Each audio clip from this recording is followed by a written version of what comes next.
agriculture, to make sure that you get machinery, you get fertilizer, you get input, you ask people to go back to the farm so that at least we can feed ourselves. If we don't import food, then a lot of substantial saving has been made. And then, of course, solid minerals. There are countries that are interested. Virtually, there are no solid mineral that you know which was not in Nigeria in commercial quantities in one of the states or the other. There are countries that know about it. They are already here, and they are prepared to come. Our main problem is to secure this country, so that people can come and do business without being abducted, without being killed, and so on. So we have got so much of this problem, but I assure you that the question of employment is necessary. And then the teachers. National Teacher Institute Kaduna, and I think there is one in Ibadan. We are trying to mop up these unemployed youth, give them crash program in teaching, force them to teach in primary schools and junior secondary school, so that the quality of education could start from the bottom. All these things cannot be done overnight, but we have this plan and we have to start it to cut down the unemployment of graduates and then able-bodied youth in agriculture and solid minerals. And I assure you that Fashola is not made a super minister for nothing. The problem of power, Kayenji, then gas, stop flaring, collect it, send it to Egbing and other power stations, and let us get power. Let us get the distribution.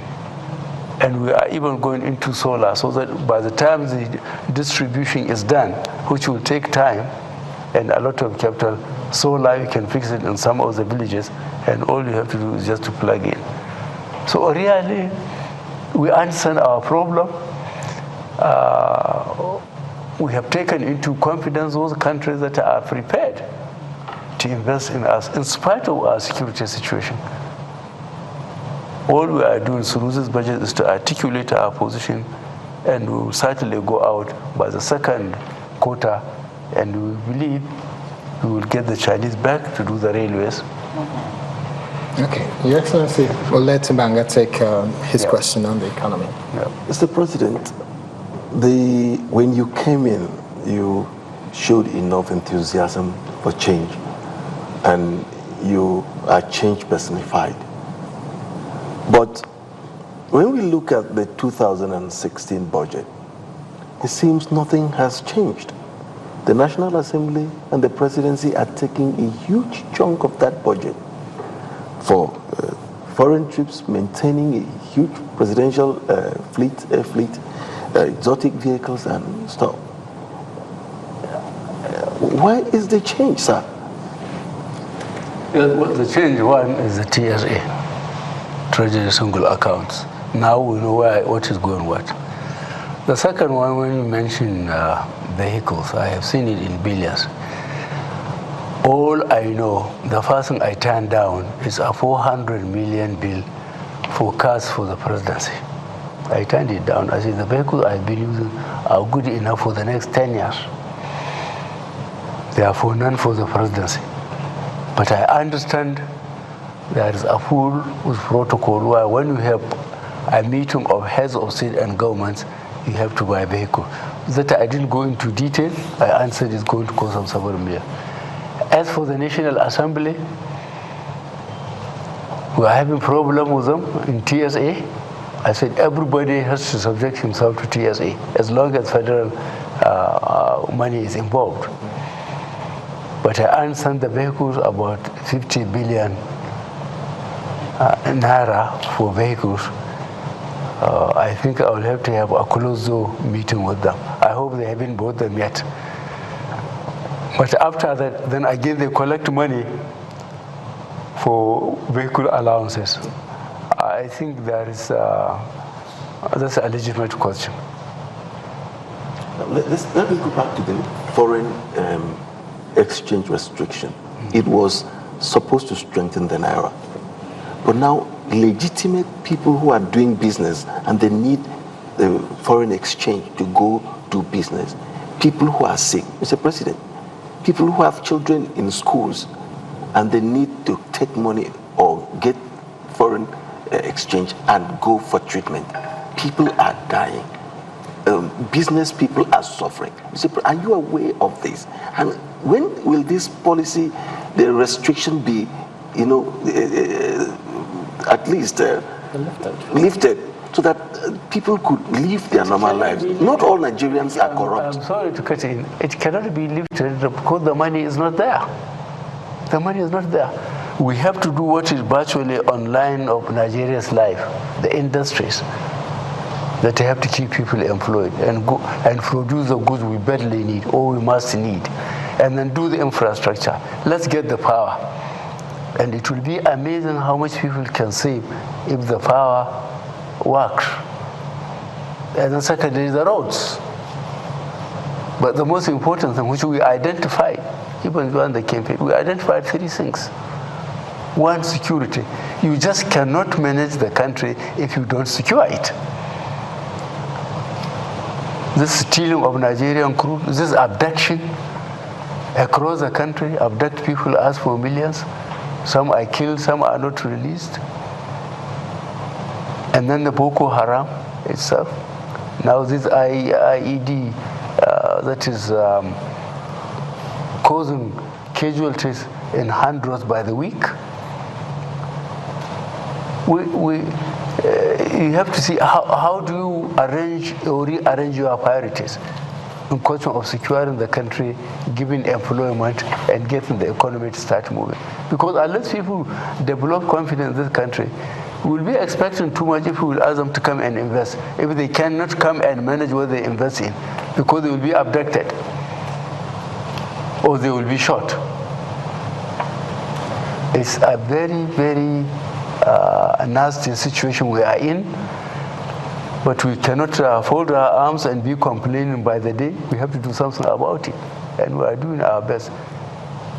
And we hope we'll have some luck in terms of getting more revenue, at least around the country. And in any case, we said we are going to spend 30% next financial year for capital projects.